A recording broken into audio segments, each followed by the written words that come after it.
Romans 6 verse 14, For sin shall no longer be your master, because you are not under the law, but under grace.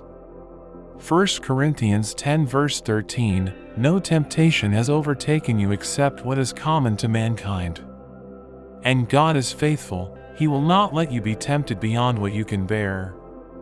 But when you are tempted, He will also provide a way out so that you can endure it. James 4 verse 7, Submit yourselves, then, to God. Resist the devil, and he will flee from you. Romans 8 verse 1, Therefore, there is now no condemnation for those who are in Christ Jesus.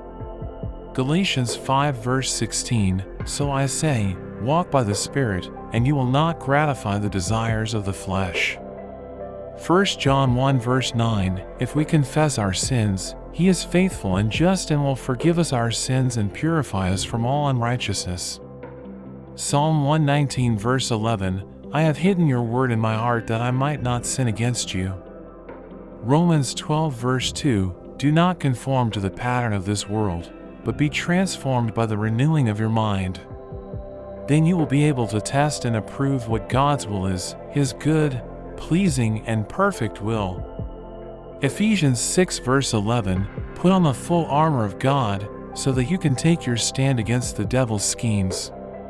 Colossians 3 verse 5, Put to death, therefore, whatever belongs to your earthly nature, sexual immorality, impurity, lust, evil desires, and greed, which is idolatry.